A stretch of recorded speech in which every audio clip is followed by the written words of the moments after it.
है। जैसे ही मुरली उस घड़े को हाथ में लेता है, वो देखता है कि नीचे से तो घड़ा फूटा हुआ है। भाई साहब, मुझे ये घड़ा बहुत पसंद आ गया है।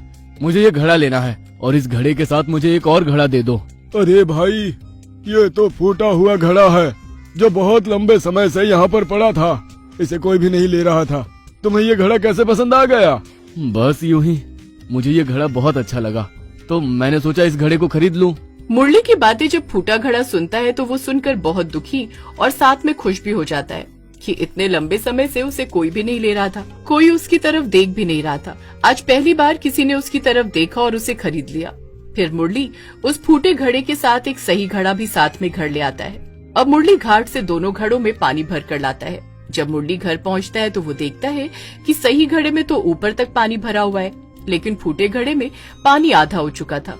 बाकी पानी रास्ते में घड़े से निकल चुका था। अरे ये क्या, इसमें से तो पानी आधा निकल चुका है। चलो कोई बात नहीं, अब मैं खेत जाऊंगा। शाम को घर वापस आकर अपने घड़ों में से थोड़ा ठंडा ठंडा पानी पीऊंगा। अरे भाई, तुम तो किसी काम के नहीं हो, तुम तो फूटे हुए हो। क्या तुम्हें शर्म नहीं आती अपने होने पर? क्यों भाई, तुम ऐसा क्यों कहते हो? तुम्हारे अंदर तो पानी ही नहीं टिकता। मालिक ने पानी लाया और घर पहुंचने तक तुम्हारे अंदर आधा ही पानी रह गया। वो सब तो ठीक है भाई, लेकिन इसमें मेरी क्या गलती है अगर मैं फूटा हूँ? और वैसे भी मालिक को मैं पसंद आ गया था। मालिक मुझे खुद खरीद के लाए हैं। देख लेना, थोड़े दिन में मालिक को तुमसे चिढ़ होने लगेगी। जब वो देखेंगे हर रोज घर तक पहुंचने तक तुम्हारे अंदर पानी ही नहीं टिकता है, तो वो तुम्हें खुद उठाकर घर से बाहर फेंक देंगे। ऐसा ना बोलो भाई, मैं फूटा हूँ, इससे बुरी और क्या किस्मत हो सकती है मेरी। पर मैं कौन सा चाहता हूँ कि मालिक को मैं आधा पानी दूं। मैं तो चाहता हूँ कि तुम्हारी तरह मालिक को ज्यादा पानी दूं। इस तरह से हर रोज मुरली दोनों घड़ों में घाट से पानी लाता। सही घड़े में पानी भरा रहता और फूटे घड़े में हमेशा घर तक आधा ही पानी बचता। एक दिन की बात है, फूटा घड़ा सही घड़े के तानों से दुखी होकर मुरली से कहता है, मालिक, मेरे तो यही समझ में नहीं आता कि आप क्यों हर रोज मुझे घाट तक पानी के लिए ले जाते हैं, जबकि आपको पता है कि आप जितनी भी कोशिश करेंगे मुझे घर तक भरा हुआ कभी नहीं पाएंगे। घर तक पहुँचते पहुँचते मैं आधा हो जाऊंगा। मालिक, मैं अपने होने पर बहुत दुखी हूँ, बहुत पछताता हूँ। आप ऐसा कीजिए, मुझ जैसी बेकार चीज को उठाकर घर से बाहर फेंक दीजिए। मैं आपकी किसी काम की चीज नहीं हूँ। आप ऐसा कीजिए, मेरी जगह जाकर एक और सही घड़ा ले आइए जो आपके काम आ सके, आपको भर के पानी दे।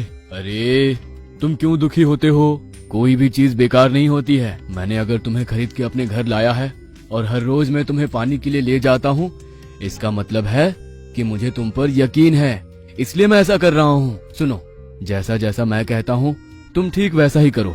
मैं हर रोज तुम्हें घाट पर पानी लेने ले जाया करूंगा। तुम दुखी ना होना।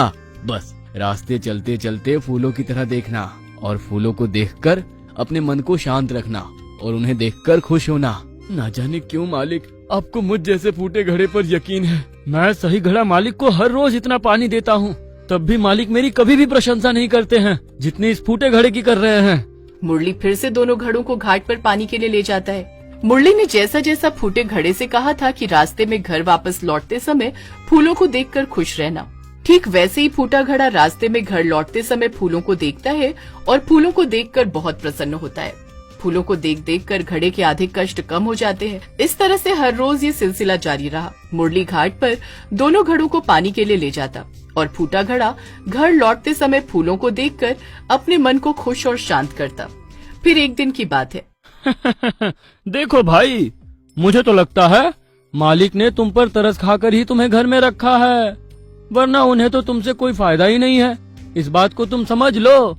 सही घड़े की बात हमेशा फूटे घड़े को दुखी कर जाती थी और आज फूटे घड़े ने ये ठान लिया था कि वो अपने मालिक से जानकर ही रहेगा कि मालिक को उससे क्या फायदा हो रहा है, मालिक ने आखिर क्यों उसे रखा है। फिर जब शाम को मुरली घर लौटता है तो फूटा घड़ा उससे कहता है, मालिक, आज मैं आपसे जानकर ही रहूंगा कि आखिर आपको मुझसे क्या लाभ है, आपने मुझे क्यों रखा है। मुझे तो ये लगता है कि कहीं आपने मुझ पर तरस खाकर ही अपने पास तो नहीं रखा है। बिल्कुल भी नहीं, मैंने तुम्हें तरस